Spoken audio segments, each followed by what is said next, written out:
Hello बच्चों, कैसे हो आप सब।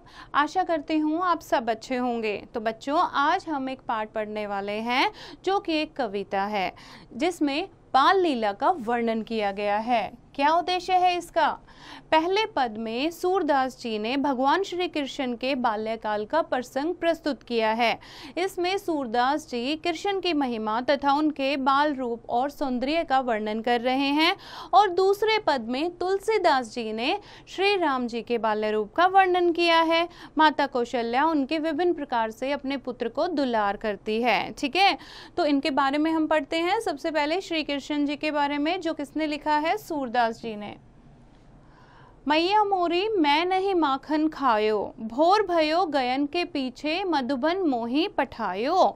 इसमें बाल रूप में श्री कृष्ण जी जब माखन चुराते हुए पकड़े जाते हैं तो वो अपनी मैया को, अपनी माँ को क्या कहते हैं कि माँ, मैंने इस माखन को नहीं चुराया, और सुबह होते ही तो आप मुझे क्या करते हो? मधुबन, वन में भेज देते हो। किसके पीछे?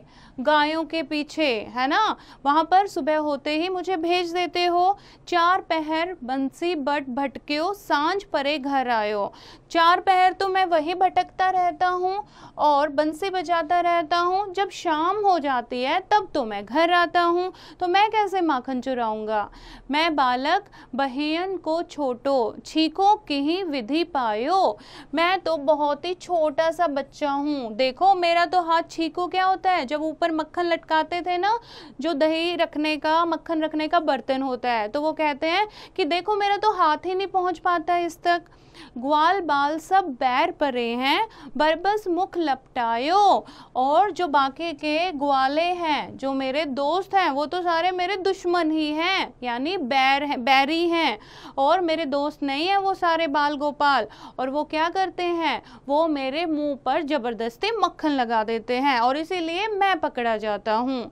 तो जननी मन की अति भोरी, इनके कहे पति आयो। और आगे श्री कृष्ण जी क्या कहते हैं कि माता, तुम तो बहुत ही भोली हो, तुम्हें उनके चालाकियों का नहीं पता। जिये तेरे कुछ भेद उपजी, जानी परायो जायो। अगर तुम्हें भेद पता लगे ये कौन खाता है तो तुम्हें सारी चीजें समझ आ जाएंगी। और श्री कृष्ण जी की ये बातें सुनकर यशोदा मैया हंसने लगती हैं और उन्हें प्यार से गले लगा लेती हैं कि नटखट कन्हैया कैसे अपने आप को बचाता है। ठीक है, तो नेक्स्ट जो है, अगला जो पद है वो लिखा है तुलसीदास जी ने। वो श्री राम जी के बारे में लिखते थे। तो इसमें श्री राम जी के बाल्यकाल के बारे में बताया गया है। ठुमक चलत रामचंद्र बाजत पैंजनिया। भगवान श्री राम जो हैं, जो छोटा सा बच्चा होता है, वो कैसे चलता है? ठुमक ठुमक कर चलता है, और उनकी क्या बजती हैं? पैरों में जो पायलें पहनी होती हैं वो आवाजें करती हैं। देखा है ना आपने, जब छोटा सा बच्चा जब चलना सीखता है तो कैसे वो ठुमक ठुमक कर, मटक मटक कर चलता है, और कैसे उसके पैरों की पायल जो है वो शोर करती है। तो इसमें बताया गया है कि भगवान श्री राम का जो बचपन है, जैसे कि एक साधारण बच्चे का बचपन होता है ना, तो उसी के साथ जो है वो बताया गया है। किलके किलके उठत धाए, गिरत भूमि लटपटाए। और फिर आगे सूरदास जी, तुलसीदास जी क्या कहते हैं? किलकी किलके उठत, किलकी किलकी मतलब वो खिलखिलाने लगते हैं, हंसने लग जाते हैं, क्योंकि वो बार बार भूमि पर गिर जाते हैं और उनको क्या लग जाती है? मिट्टी लग जाती है। फिर से वो हंसते हुए उठते हैं और फिर से चलने लग जाते हैं। ढाई मातु गोद लेत दशरथ की रानियां। और दशरथ की रानियां यानी उनकी जो माताएं हैं, वो भाग कर उन्हें फिर से गोदी से उठा लेती हैं, गोदी में उठा लेती हैं। अंचल रज अंग झारी, विविध भांति सो दुलारी। और फिर वो क्या करती हैं? अपने आंचल से, जो उन्होंने साड़ी पहन रखी है, जो वस्त्र पहन रखे हैं, उस वस्त्र से वो भगवान श्री राम के शरीर को झाड़ती हैं, मिट्टी को पोंछती हैं, और उन्हें बार बार प्यार से दुलारती हैं, उन्हें चुप कराती हैं कि कभी वो रोने ना लग जाए। तन मन धन वारी वारी, कहत मृदु बचनिया। और बार बार वो क्या कहती हैं कि कैसे इन मिट्टियों में गिर जाते हो, कैसे बार बार वो उठा लेती हैं। वो बार बार गिर जाता है और वो बार बार उठा लेती हैं। तुलसीदास अति आनंद देख के मुखराविंद, और रघुवीर छवि के समान रघुवीर छवि वनिया। और आगे क्या कहते हैं तुलसीदास जी कि जो इस भगवान श्री राम के रूप को देखता है वो आनंद से मुस्कुराने लग जाता है कि ऐसा रूप किसी ने ना देखा होगा।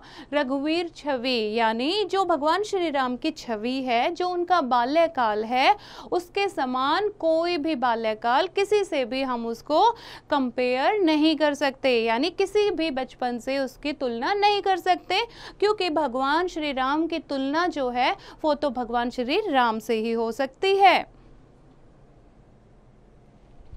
तो बच्चों ये तो आज के पद, और यहाँ कवि परिचय पढ़ लेते हैं सूरदास जी और तुलसीदास जी के बारे में। सूरदास भक्ति काल की कृष्ण भक्ति शाखा के प्रमुख कवि सूरदास का ब्रज प्रदेश के एक गांव में सन 1479 ईस्वी में हुआ था। इनकी प्रसिद्ध रचनाएं हैं सूरसागर, साहित्य लहरी, सूर सारावती। सन 1580 ईस्वी में पारसोली नामक स्थान पर इनका स्वर्गवास हुआ।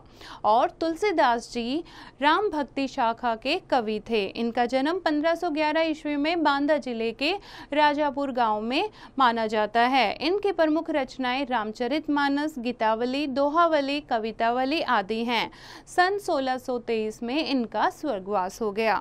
तो बच्चों आशा करती हूँ आपको ये समझ आया होगा। एक बार फिर से इसको दोहराएंगे, शब्दार्थ को याद करेंगे और अभ्यास को स्वयं करने की कोशिश करेंगे।